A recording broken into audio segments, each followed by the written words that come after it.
welcome everyone to the Better Than Rich show. I'm your host, Andrew Biggs, and I'm here with my special guest today, Blake Brewer. Blake, how you doing today, man? I'm doing great, Andrew, and I'm so excited to be here. I've been looking forward to this all week, and I'm just excited to talk to you.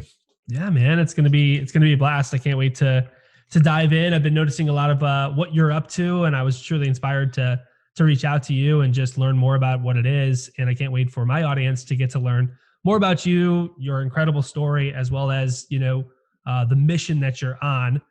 Um, since we're on that topic of mission, like why don't we start there? What is the mission that you are on currently, and why don't we kickstart things there? Yeah. Well, Andrew, I'm on a mission to help 1 million dads write a well-written, meaningful, lasting legacy letter to their children. And as dads, we spend so much time at work and trying to think through our customer, and we try to think through our sales pitch, and we spend all this time at work. And then and why are we doing that? We're doing it ultimately to provide for our family. But how horrible would that be if we wake up one day and realize, and we haven't spent the time necessary to connect with our children at the level that they need? And so so that is part of my mission, is helping fathers connect with the people that they love the most, their family. And we're doing that through writing the legacy letter. And it's an unbelievable process. I'm so excited about it. It sounds incredible. I can't wait to, learn more about it, as well as to write my legacy letter, because I do have a little bit of a hint of what it is. I mean, it's so true. I mean, just yesterday, I'll just give you an example. I started the podcast at 6:30 in the morning. We had a recording, and I think I wrapped up a group call with my community around 9:00 at night. So it was 6:30 in the morning to 9:00 at night. Yep. And, it's just one of those days. I try to have them few and far between, but I went upstairs and my son was asleep. Like, I got a little hug and a little kiss in the morning, and that was about it. And it's just like, man, spending all this time diving in on things. I love my work. I love what I do. And obviously I work really hard for my family, but sometimes it is tough to find the time and to make that happen. When you think about fatherhood and parenting in general, why don't you tell us a little bit more about yourself personally? You're a father, obviously. So tell us more about your personal journey there. And then also, obviously, I would love to hear more about what inspired the legacy letter. Yeah, so I just had my third child born, my second son. He was born a couple of weeks ago, Brooks. Incredible. Who your wife came over and took some amazing photographs of our family, and I'm very appreciative of that. Yeah, absolutely. Yeah, we have 3 kids, a 4.5-year-old, a 2.5-year-old, and then the newborn. And one thing that is a little bit unique about us is my wife gives birth to ginormous babies. They come out as toddlers. So my first child, Gracie Kate, she came out at 9:12, and we're like, oh my goodness. But then my second son came out at 11 pounds, 3 ounces, 24 inches long, which is literally like off the charts, like over 100 percentile. He's over 2 now, and at 2 they can do these measurements and project how big they're going to be, and he's projecting 6'5". So then this last child, my wife is like, we can't do 11 pounds again. So we took him out 10 days early with a C-section, and he's healthy. We're doing great. That's awesome, man. Congratulations. It's always exciting when, there's a new member of the family. So congratulations, man. Yep. Super cool and super cute. I've seen the pictures. Big question here: football or basketball or baseball? Like, what are you going to put these kids in, man? Like, you're growing some master athletes over there. What are you thinking? Well, right now, my son, Bo, we've been playing baseball in the backyard, but he also loves playing a game that we call Fumble Rooski. And we just fumble the ball and we just go tackle each other, man. And this guy just loves to tackle it. But I've been showing him videos of Bo Jackson, if you remember him, who was a football and baseball player. So he wants to be kind of like Bo Jackson. But at the end of the day, I don't really care what they do, man. I'm just proud of them. But my dad was actually drafted into the NFL by the Falcons, and he was Terry Bradshaw's tight end at Louisiana Tech, caught Terry Bradshaw's first touchdown pass. I have a cool picture of Terry Bradshaw and my dad and President Nixon in the Oval Office. So there are some genes in my family where they could end up being a great athlete. Yeah, there you go. That's incredible. That's super cool. Yeah, that does transition into a little bit about what has inspired the legacy letter and this mission that you're on. Um, Tell us a little bit about what inspired this and your relationship with your dad, and kind of where the origins of this really came from.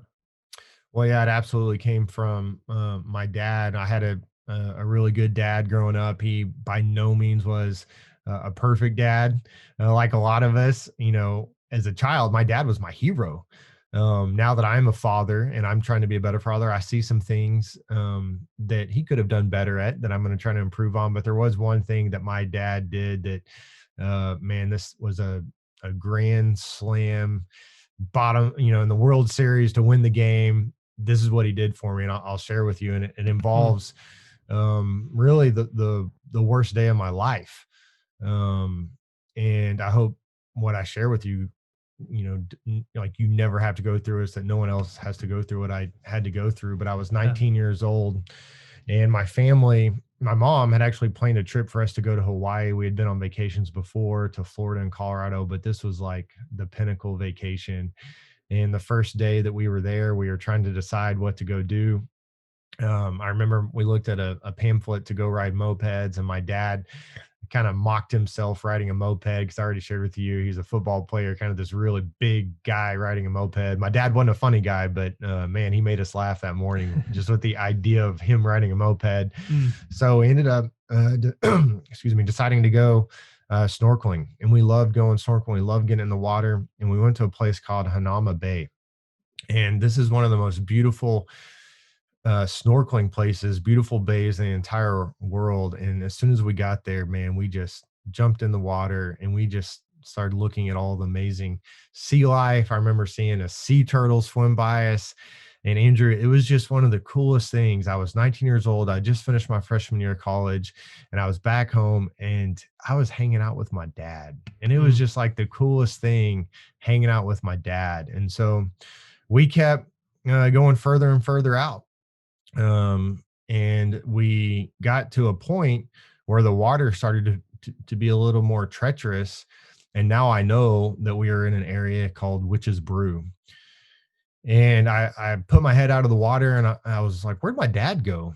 And we had got separated. And look over and I see my dad trying to get out of the water. And the place that we were at, there was not like a beach area. There's only these huge rocks that you could climb out on. And I remember thinking, why is my dad trying to get out of the water right there? This is not good, because the waves were just crashing against it. And sure enough, as he's about halfway up the rock and out of the water, a wave comes and just crashes against my dad and knocks him back down in the water. And I remember just thinking, this isn't good. I've got to get over there and help him in any way that I can. And mm, I didn't know how serious that it was going to be. I swam over to my dad, and it wasn't like, the water was not still, so I just couldn't look out and see my dad. Like the waves were coming. I didn't exactly, mm, couldn't see him that well, but I eventually got close enough to him and right on him. And I do remember swimming toward my dad, and him yelling for help. And my mm, dad had a very deep booming voice, and his yell for help was more like a whimper. And so I just mm, knew that he wasn't doing well. And by the time I got to him, my dad was actually underneath the water, already unconscious. And I just remember thinking, I've got to get my arms around my dad. I got to start swimming with him. I've got to get him to shore. And so I knew it wasn't going to be easy, because I had to get around to that other side of the rock. And I just started swimming with my dad, and I started struggling. I wasn't doing well. mm, And by the grace of God, another snorkeler showed up, and he had seen us struggling. He began to take over for my dad, or take over for me, and holding my dad and swimming with him, and which yeah. allowed me to swim to shore, which I'm so grateful he showed up, because I don't think I could have left my dad. And so I get to shore. The lifeguards at that point go out, and they get my dad, they get him on a surfboard, and they were able to bring him to shore. And I just remember being on shore right next to my dad as they were performing CPR on my dad. And I just got on my knees and just started praying to God and just begging God for my dad's life.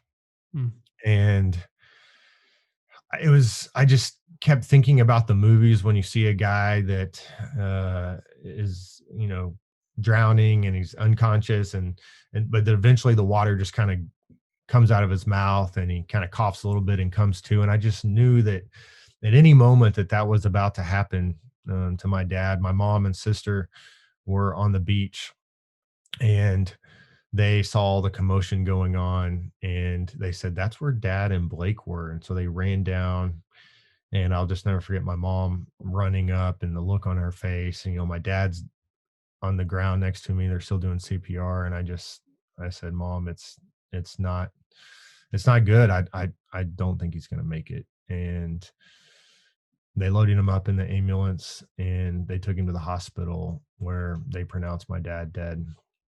And I just remember going to the hospital and just looking at my dad in the hospital room in his swimsuit, no shirt on. And he was just, it looked like he was just sleeping, Andrew. And it was a nightmare. Like, I literally had gone from like one of the best days of my life to now I'm looking at my dad in a hospital room, knowing he's never going to wake up. And it was a horrible day. It was a horrible next few days as we were over there in Hawaii. But what happened next was, I could only describe as unbelievable. My mom, so we're back at the condo. I'm in the back bedroom of the condo, just kind of mourning and weeping, you can imagine. And Yeah. my mom walks into the room and she says, "Blake, I just got this out of your dad's suitcase and it's for you." And I didn't know what it was, but she said, your dad has been working on a letter for the last couple months and he was going to give it to you on this trip. Here's your copy. And so my dad had no idea when he wrote this letter that what was about to happen next. And that this letter that I was now reading was essentially my dad's last words to me. And as I'm reading this letter, it was a letter of encouragement. And in this letter, my dad was encouraging me to persevere in life. He was encouraging me to have courage, to live with a purpose, and to live with a mission. And the last line of the letter, I'll never forget. I'll never forget any of this letter, but especially this last line. He said, "You might be in the minority here on earth for your faith, but I assure you in heaven, you'll be in the majority. Love your dear old dad in Christ Jesus." And so that letter, in the midst of my mourning, just gave me a peace that I could have never experienced any other way than from my dad and from his words. And so what that letter did for me was get me through the next few weeks, the next year. I could have easily, I was feeling so much pain just in my life, but instead of trying to escape the pain, I embraced it. I went through the grieving process. I actually developed and grew more that next year than I ever had. And then my dad's letter is still guiding me to this day. And each phase of life that I go through, man, it's difficult because I wish my dad was there. Like when I got married, now that I have kids, my kids call my dad. I had to come up with a grandpa name for him, so they call him Granddad. I show him pictures and things. But my dad's letter takes on new meaning in each phase of my life, and is still encouraging me to live for what matters. Yeah. Well, thanks for being so vulnerable and real and raw with us here today, and just the willingness to share your story. I mean, like you said, I hope no one else ever has to experience what you experienced. It's got to be traumatic in a lot of ways, and also this the silver lining of this legacy letter is just incredible, man. I mean, it's an incredible sort of experience, and surreal in many ways, I'm sure. You said that the letter had a lot of encouragement. Now you're on this mission to inspire a million dads to write a legacy letter for their kids. Um, what what do you see as the best things to include in a letter for your kids, and why is it so important now more than ever for dads to be willing to be vulnerable and real and raw with their kids, which is, admittedly not something that typically is a dad's strength, right? Right. Talk about that a little bit. Well, I've told that story, you because of that letter, and because I was able to get through that time, and I've realized that story impacts people. I, I enjoy telling that story about my dad and his legacy. And what I've realized over the years is no dad disagrees with the idea of writing a legacy letter. They see the value in it, but very few dads actually go do it. And so I've realized if I'm going to help dads write this letter, because I've just had this thought, what if every child had a letter like this from their father? What if every father sat down and took the time to write this? And so I decided I've got to help dads write this letter. Uh, and so I think it's more pressing than ever before, because I think it's harder than ever for dads to connect Mm, with our children. Our culture tells us that we're not that important. A lot of dads start to believe that lie, that they're not that important in their child's life. But we are absolutely one of, if the most, between us and our child's mom, the most important voices in our child's life. And the research and the data just backs this up. When a person has a father in their life, it just provides so much more security mhm, and confidence in their life. And there's really some things that a father absolutely needs to tell their children, and what a children needs to hear from their father. And so we make sure that those get into the letter. But they're every child needs to know that their father loves them. And I would say not just needs to know, like they need to hear it, and not just once. Like if mm, you surveyed a group of group of people, and most of them would say, yeah, my dad didn't really talk to me, or really, didn't really say I love you that many times. I remember one time when he said it. mm, Well, my message to dads is that's not good enough. And just because right. our dads maybe only said it once or twice, we can do so much better than that, because our children need to hear it. Mm, And they'll do better if they hear it. So I love you.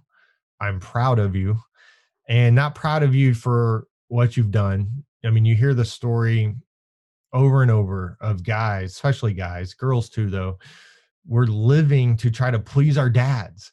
I met a mhm, guy a couple years ago. He was a very successful CEO of a company. He had been retired. I knew the neighborhood he lived in. Like, this guy was so successful. mhm, He was in his 60s, and he told me, I don't even know how we got to this point in the conversation, but he just kind of candidly said, man, I'm living to try to make my dad proud. And mm. I feel like I've never made him proud. His dad had died 20 years before.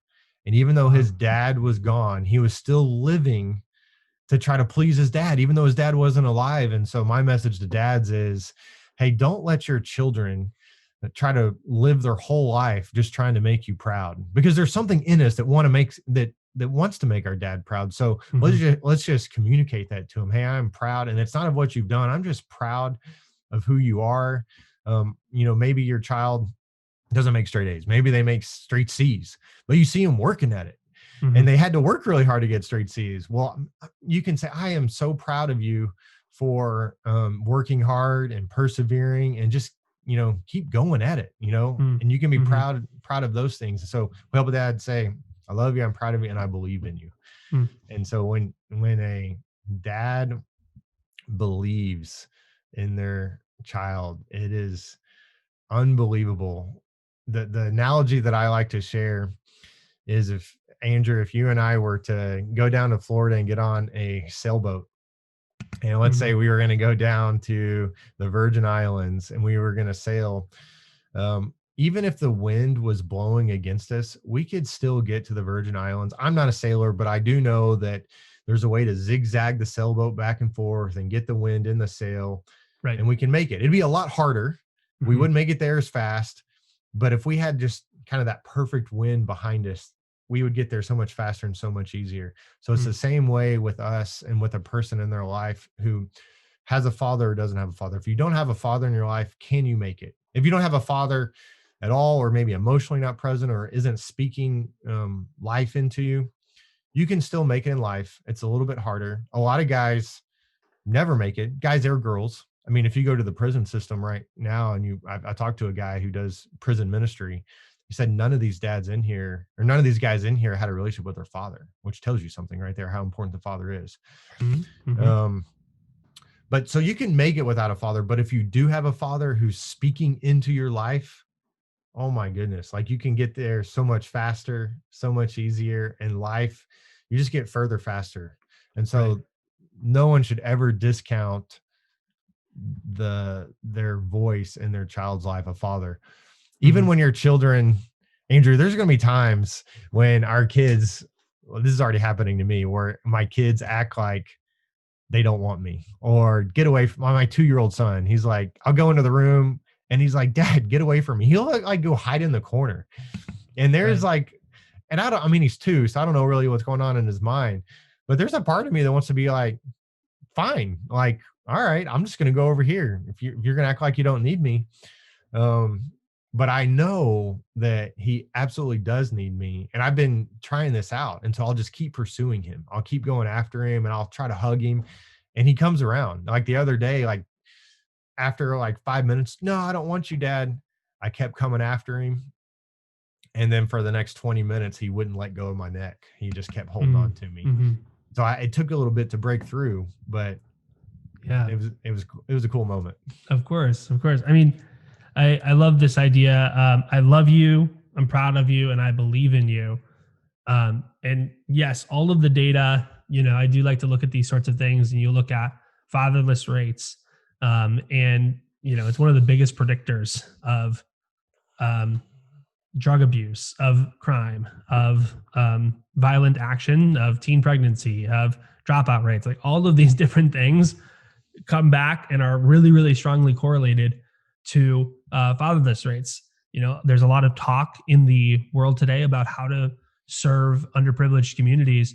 One of the best things we could do is encourage fathers to stick around, right? Because the fatherless rates in those communities are much higher. The fatherlessness rates are much higher than in other communities that are thriving. It's like, that's one of the biggest solutions we can do is simply encourage dads, help dads. And I do agree that our society devalues dads. And I think that it's really interesting what you're up to here. I love you. I'm proud of you. And I believe in you. I also love what you said about being proud of them, not just for their accomplishments. I lead so many people and they come to me and it's like they're really successful. They're doing really well, but they're kind of doing things for the wrong reasons. They're doing things Yeah. to fill some sort of hole or to get validation, or they don't understand that they have intrinsic value. They think that their only value is their human capital value, what they can add to the marketplace, or how much recognition they could have, or what's in their bank account. And if you're listening to this today and you can relate to that at all, Blake and I want to tell you, you have intrinsic value. And we're proud of you no matter what, because every single person has value in this world. Um, so I think this is really, really cool. What are some of the biggest challenges that you see that modern dads have? Um, you know, it's different now than ever. There's technology. There's all these different challenges that men face. What are some of the things that you see on your end as you're working with dads on a regular basis? Well, yeah. Well, there's several things going on. 100 years ago, if you and I were raising our families, who would our children be listening to in their life? Well, they'd be like their mom and dad, and then maybe like the extended family. Maybe they would go to a Mm-hmm. schoolhouse, Mm-hmm. and that would be the voices in their life. But in the world we live in now, with the internet, with social media, our children literally have access to any voice in the world that they want to listen to, and any Mm-hmm. voice in the world that finds them. Right. And so the world is literally screaming at them, saying, hey, come follow me, come do it this way. And it would be really easy as a father to just kind of throw our hands up in the air and say, okay, I give up, there's too much competition, they're not listening to me anyway. But absolutely, our children need us more than ever. If you look at the rates of people that are getting addicted to pornography, whether it's dads or our children. Our children are getting exposed to pornography at an earlier age than ever before while their brains are still forming. And so we're Mm, seeing, I've been working with 20-year-old guys for the last few years, and I did not meet a single guy who was not addicted to pornography. mhm, And that starts to mess with your brain.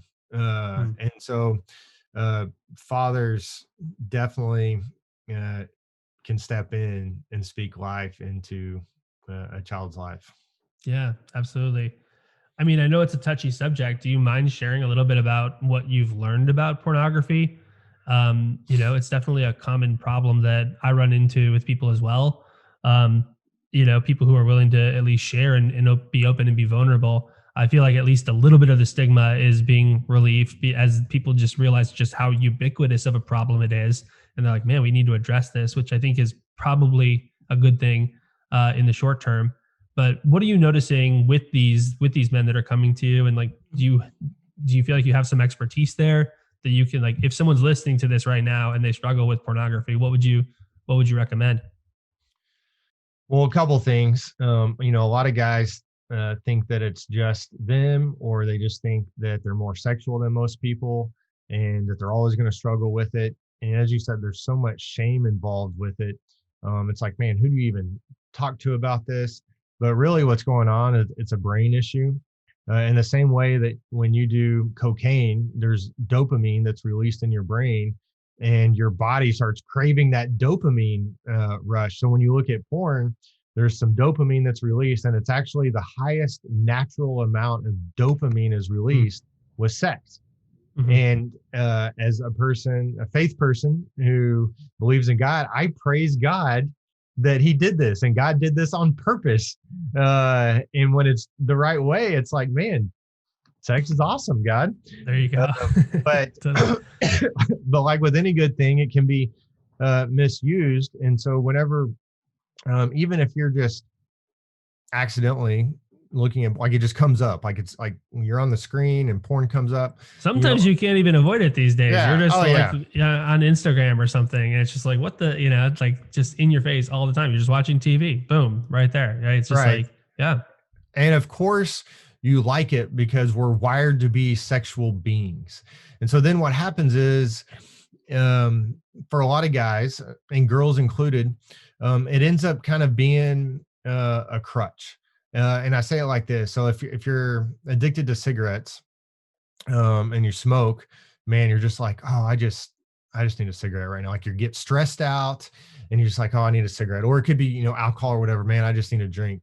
Well, that is essentially what's happening with porn is, uh, guys, you can actually predict when you're going to have what is called a relapse. Like I'm talking about the guy who says, "Man, I'm never going to do that again. I'm doing not done doing it," but then he does it again, and then he's over Hmm. here like, "Man, how did that happen?" So then, but you can actually predict it because you start having the stress in your life, and you start sliding down this scale. It's called the faster scale, where you start having anxiety and all, you start going down, and then you need a release, or you need a fix. If you're a Hmm. cigarette smoker, it's Hmm. the cigarettes. But for guys, with porn, it's porn. And so because most guys, especially at a young age, start looking at porn, like, I mean, the stats are overwhelming. It's like 90 something percent are on some level looking at porn. But there's hope in there, and we know from all the brain research that you can literally rewire your brain. And so it takes some time. It usually takes a process of 6 months to 2 years to rewire your brain. But I think that the number one thing that someone has to know is that, this isn't me saying it, this is all the experts saying it. No one, you can get free from this, and literally no one gets free on their own. Like, you Hmm. cannot get free from this on your own. You can't just say, okay, I'm never going to do this again. It takes talking to other people and Hmm. talking about it out loud. And it's the hardest thing to do. Nobody wants to do it, especially us guys. Like, no one wants to talk Right. about their issues.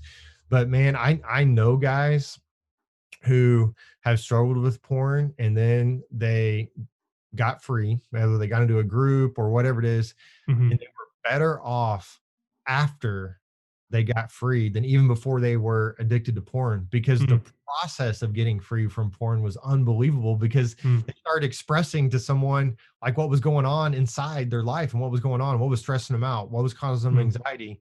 And just that process of talking about it was unbelievable. And they mm, grew in their emotional intelligence through the process, which you and I both know, the one of the number one key factors or key predictors of success is emotional intelligence. mhm. So you actually grow in emotional intelligence when you go through the process of getting free from porn. That's amazing. Yeah, I mean, it makes a lot of sense, right? It's like this healing journey, right? Right. And you understand yourself better, you understand others better. It's this practice of self discovery. I have a few clients who have gone through the AA process, and I talk to them about that, and they're just so much more aware of their thoughts. They're so much more attuned to things because every week for 15 years they've gone to a meeting and talked about their feelings and talked about their emotions and talked about their recovery process. And so, at first I was like, man, 6 months to 2 years, like that seems like a long time, but you know, uh, to be free from pornography, I think it's a small price to pay. What are some of, and I know we're just talking about this a little bit, but like, what are some of the negative effects of pornography? What if someone's like sitting here like, yeah, it's no big deal. Like, what's the big deal, man? Like, why are you trying to cramp my style? Like what, Yeah. like Oh, what are some of the negative consequences? well, that's a really common misconception, that it's really not affecting us, even if no one even knows that you're doing it. Hmm. You think, oh, this is just me. Well, it is absolutely affecting you. And the analogy that Mm, I share is, if we were going to go run a race, and let's say we are going to run a 5K or something, um, it would be like running a race with a broken leg, but you don't even realize that your leg is broken. Like, you're so used to maybe your leg being broken that you're just limping along, and you're like, man, I'm going as fast as I can. yeah. And but because it's been broken for so long, and that's what it Mm, is for most guys. And my message is, hey, you once you get your broken leg fixed and repaired, it'll take some time, but then you'll get to see how fast you could actually go run that race. um and so it affects every single relationship that you have, from your wife to your kids to mm, people you work with. You look at women differently. It robs you of your confidence, because now you have this area in your life that is secret. You're ashamed of. If you weren't you may say you're not ashamed of it, but if you weren't ashamed, you'd be just out there going and telling everybody, sure. putting on your Facebook, hey, I just looked at porn right now. It's like, no, Hmm. you don't do that, right? Because there's a little bit of shame involved, of course. And uh and it's so, for a lot of guys, I would say most guys, it robs you of your confidence, because anytime you have an area in your life that you can't control, you just start to think, well, I'm about to take this risk, or I need to do this, but man, I can't control this area in my life. Like, who's to say that I'm going to be able to be successful over here when I'm unsuccessful in my private life? Hmm. Um, so it absolutely affects every part of your life. And the guys who are free from porn, and I told a group of 20 something year old guys this last year, said, here's the thing is you're running that race, the race of life. Literally every other guy that you're running against has a broken leg. Just statistically right now, like, everyone's running. Sure. Sure. Most guys, I should say most guys. Yeah. Um, Yeah. Like you said, the, and the stats are pretty high. Yeah. yeah, Totally. um, but when you guys get free and get your leg fixed, and you can run this race at full speed ahead, you will be like a shining star, because everyone else is going to have the broken leg. You're going to be running full speed ahead in life. So my message to them was, man, you want to absolutely get free, and it'll be totally worth it as well. Totally. I love the analogy, man. And thanks for just, sharing some of what you've learned on that. I do think that a lot of people listening will get a lot of value from that. So, so thank you so much. Thinking about, I know we got to wrap up here soon. The legacy letter. How can people kind of get involved and learn more about this? And like you said, a lot of dads or people listening feel like, okay, um, this is a great idea, and also, where do I even start? Or, yeah, let me put that on the to-do list. I'm sure I'll do it someday. But your story is a testament to never knowing, right, when you're going to breathe your last breath. So, how can people learn more about Uh, this and get involved to make sure that their legacy letters actually get written? Yeah, you can go to legacyletterchallenge.com. I have a 4-week course where I hold a father's hand and guide him through the process of writing the letter. The value in signing up for the course is, number one, you actually get your letter done, because in the same way that you said, you get busy, you put things off, and you're just like, oh, you never get to it. But you absolutely got to get this letter done, because like you said, you never know when you're going to breathe your last breath. And when you get this letter done, there's some guys right now who just finished their letter, and these guys feel so good about having their letter done. One, they say the process was unbelievable for them to gather their thoughts. As we talked about earlier, we spend so much time thinking about our business and all the other things, but to spend 4 weeks thinking about your kids and Mm, the different sections that we go through, the process is unbelievable. It helps you think about what is actually the most important in life. um, but then to know that when you're done, like, no matter what happens to you, your words are written down on a piece of paper. The advice, I help dads think through the advice that they want to give to their children. I help dads think through if there's anything they need to apologize for. And we help dads that have adult children. I'm helping a dad right now who he's writing a letter to his unborn son. And how mm, unbelievable is that mhm, this kid is going to have a letter from his dad written while he was still in his mother's womb. Like, will this mm, kid ever wonder if his dad loved him? It's mm, like, no, absolutely. So, and so number one, helping dads actually get it done. And then number two, making sure that the letter, it has the impact that it needs to have. mm, Because if you hand a letter to your children that you've been working on for a month, and this, you want to spend that much time working, like, that's the type of, this isn't the letter when, Andrew, you and I are buying a Valentine's card for our wife, and we go buy the card and we write the letter, we write it out in the in the car real quick parking lot. in Yeah. the parking lot and Right. then go in.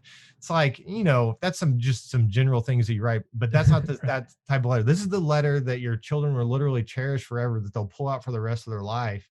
Man, this is my dad's words to me, to guide me, that he believes in me, that he loves me. So you want to make sure that you put the things in there, the good stuff in there. And I help dads think through all of the elements that their children absolutely need to hear from them. And it's a really fun process, because you're going through each month, there's a new group of dads that sign up. So you're Mm, doing it with dads all over the country that are writing their letter. And then it's kind of fun at the end, like, hey, we just finished this letter together, man. And some dads, want to give it right away. Some dads give it as a Christmas gift. Some mm. dads, kind of put it away for a while. But man, if there's any dad listening, I would absolutely love to help you write your legacy letter to your children, man. So go to legacyletterchallenge.com and Mm. sign up. Let's get this thing written. Awesome, man. I love it so much. This has been a blast. Is there anything else on your mind that you want to make sure that you get across that you feel like you haven't yet?